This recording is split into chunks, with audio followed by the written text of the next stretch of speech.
મિત્રો આજના વિડીયોમાં આપણે ચેપ્ટર 3 ડિજિટલ સિલેક્ટ સમીકરણ યુગમાં એનો મોસ્ટ ટાઈમથી દાખલો જોવાના છે કે જે બંને પરીક્ષા માટે ખૂબ જ ઉપયોગી છે. તો વિડીયો ચાલુ કરતા પહેલા હજી ચેનલને સબસ્ક્રાઇબ ના કરી હોય તો જલ્દીથી ચેનલને સબસ્ક્રાઇબ કરો અને નોટિફિકેશન પર ક્લિક કરો કે જેથી કરીને આપણે કોઈ પણ વિડીયો મૂકીએ તો સૌથી પહેલા તમારી પાસે આવે. હવે આ જે આપણે દાખલો જોવાના છે એ સ્ટાન્ડર્ડ વિદ્યાર્થીઓ માટે પણ મોસ્ટ ટાઈમથી છે અને બેઝિક વિદ્યાર્થીઓ માટે પણ મોસ્ટ ટાઈમથી દાખલો છે. તો વિડીયોને સેજ પણ સ્કીપ ના કરતા અને ચેક સુધી જોજો. તો આ દાખલો છે વ્યવહારિક દાખલો છે. ચેપ્ટર 3 એનો વ્યવહારિક દાખલો છે. એનો બોર્ડ પર લખતો નથી. હું કહી દઉં છું સ્વાધ્યાય 3.2 એમાં પ્રશ્ન નંબર 3 નો કયો દાખલો છે? ત્રીજો દાખલો છે. ક્રિકેટ ટીમ વાળો મોસ્ટ ટાઈમથી દાખલો. ક્રિકેટ ટીમના કોચે 7 બેટ અને 6 દડા રૂપિયા 3800 માં ખરીદ્યા. પછીથી તેણે તે જ કિંમત વાળા 3 બેટ અને 5 દડા રૂપિયા 1750 માં ખરીદ્યા. તો એક બેટની કિંમત અને એક દડાની કિંમત શોધો. પણ આપણને એક બેટની કિંમત પણ નથી ખબર કે એક દડાની કિંમત પણ નથી ખબર. તો આપણે ધારવું પડશે. આપણે ધારી લઈશું. તો ધારો કે એક બેટની કિંમત તો લખીશું ધારો કે એક બેટની કિંમત રૂપિયા x અને એક દડાની કિંમત રૂપિયા y છે.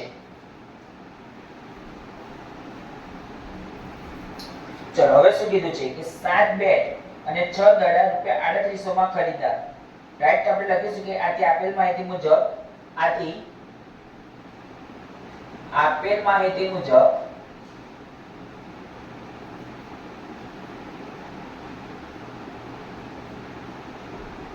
નીચેના સમીકરણો મળે.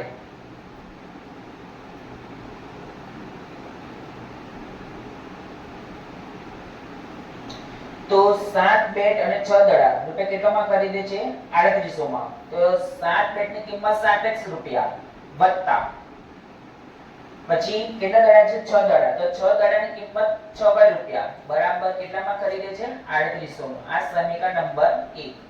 બીજું સમીકરણ તે જ કિંમત વાળા 3 બેટની કિંમત એક બેટની કિંમત x રૂપિયા. તો 3 બેટની કિંમત 3x થાય વત્તા 5 દડાની કિંમત 5y બરાબર 1750.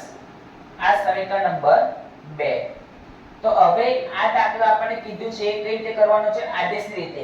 અહીંયા તમને પર્ટિક્યુલર કીધેલું છે કે આ દાખલો આદેશની રીતે જ કરવાનો છે. તો પછી એમાં તમે લોગની રીત કરીને આવો તો તમને એક પણ માર્ક્સ મળે નહીં. તમને આદેશની કીધું છે એટલે આદેશની રીતે જ કરવો પડે. તો સમીકરણ 1 માંથી હું x ને કરતા બનાવું છું. તો 7x 6y બરાબર 3800. તો આ 6y પ્લસ માં છે તો શેમાં જશે? માઈનસ માં.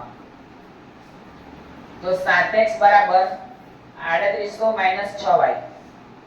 હવે x જોડે 7 ગુણાકારમાં છે તો શેમાં જશે? ભાગાકારમાં જશે. તો માટે x બરાબર 3800 6y છેદમાં 7. હવે આપણે સમીકરણ 1 માંથી x ને કરતા બનાવ્યો છે તો એની કિંમત શેમાં મૂકીશું? સમીકરણ 2 માં.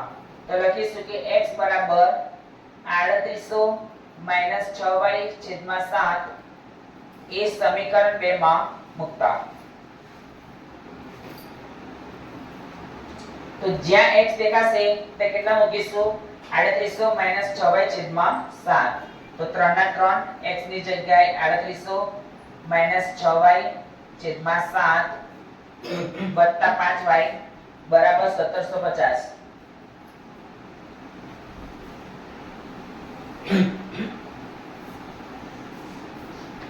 ચલો તો હવે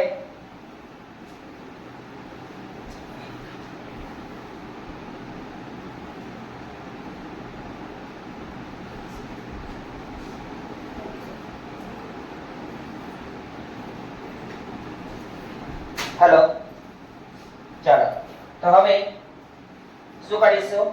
7 નો આની સાથે પણ ગુણાકાર કરીશું અને આની સાથે પણ ગુણાકાર કરીશું. તો માટે 3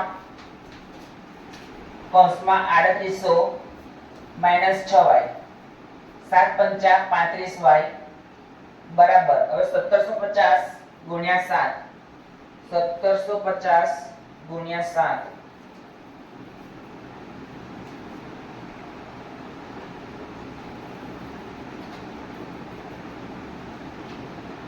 તો 12250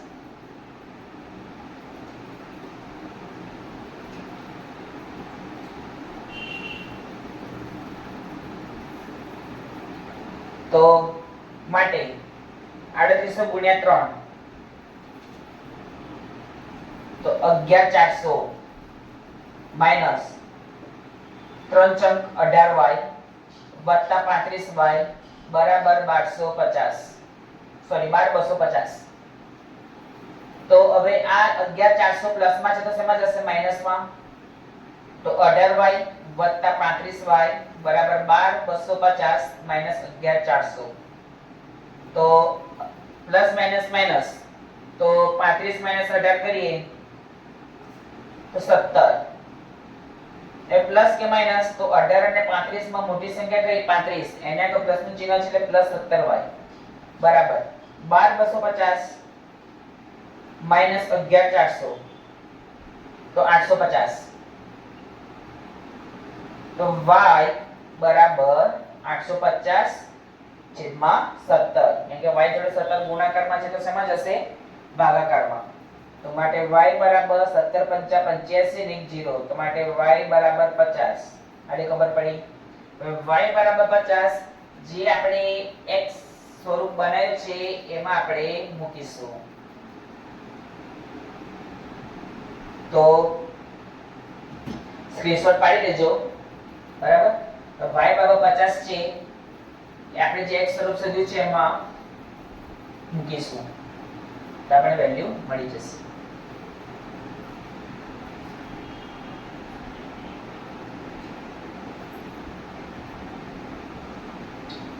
ચલો હવે y ની કિંમત મૂકીશું તો આપણને x ની મળી જશે તો x બરાબર તો લખીશું કે y બરાબર 50 એ x બરાબર 3800 માઈનસ 6y છેદમાં 7 માં મૂકતા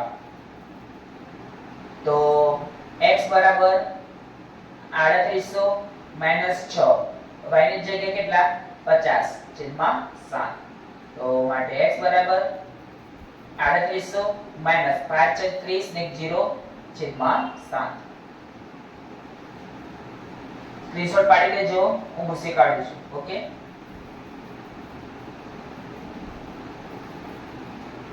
તો માટે x બરાબર 3800 માઈનસ 300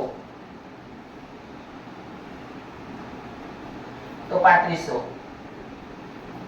ભાગ્યા 7 તો માટે x બરાબર 7 પંચા 35 અને 2 0 તો લખીશું કે આમ દરેક બેટની કિંમત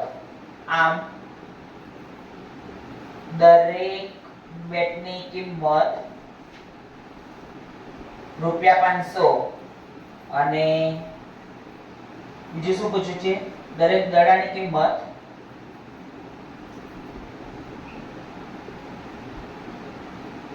રૂપિયા 50 છે